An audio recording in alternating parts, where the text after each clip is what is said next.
Halo, saya Afni, peserta PLDT 3 pendukung bisnis batch 13 dan merupakan asisten pemasaran komoditi PTPN 1 Regional 5. Dalam menjalankan peran fungsional di sebuah perusahaan, kita tidak bisa bekerja sendiri. Kita membutuhkan sistem, proses, dan koordinasi yang berjalan selaras di berbagai bidang, mulai dari pengelolaan SDM, pengadaan, hingga kepatuhan hukum dan kontribusi sosial perusahaan.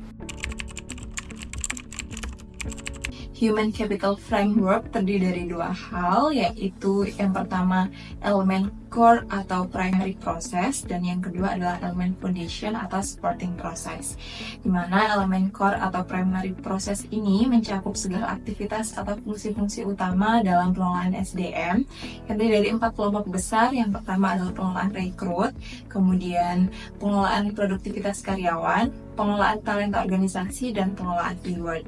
Dan yang kedua adalah elemen foundation atau supporting process, mencakup sistem maupun infrastruktur pendukung dalam pelaksanaan aktivitas atau fungsi pengelolaan SDM, seperti database kepersonalian karyawan, administrasi penggajian, SOP, sistem informasi SDM, hubungan industrial, manajemen perubahan, dan internalisasi budaya.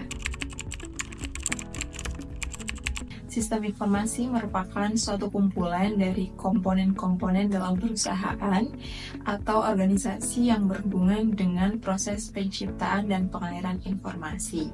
Nah, komponen-komponen yang dimaksud adalah proses dari prosedur, kemudian struktur organisasi, SDM, produk, pelanggan, rekanan, supplier, dan lain sebagainya.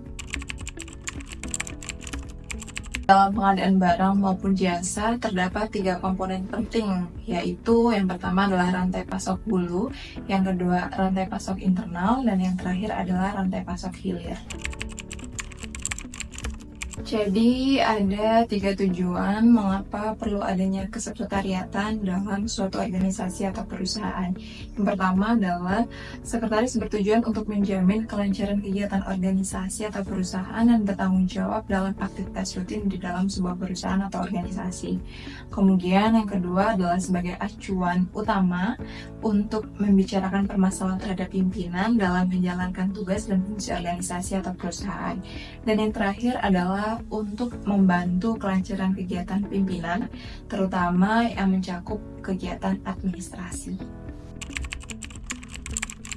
Tanggung jawab sosial adalah tindakan yang dilakukan oleh perusahaan sebagai wujud tanggung jawab terhadap masalah sosial maupun lingkungan di sekitar perusahaan, di mana ketika perusahaan berupaya keras mengejar laba, namun tetap berupaya untuk meminimalkan dampak negatif dari pengambilan keputusan yang diambil oleh operasi perusahaan.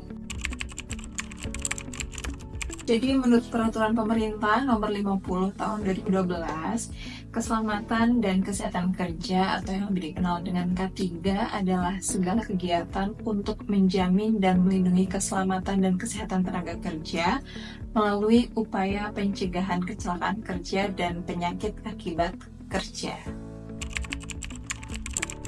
PT Persero ini adalah apabila saham seluruh atau paling sedikit 51% dimiliki oleh negara. Adapun tujuan dibentuknya PT Persero ini adalah yang pertama untuk menyediakan barang atau jasa yang bermutu tinggi dan berdaya saing kuat tentunya, dan yang kedua adalah untuk mengejar keuntungan guna meningkatkan nilai perusahaan.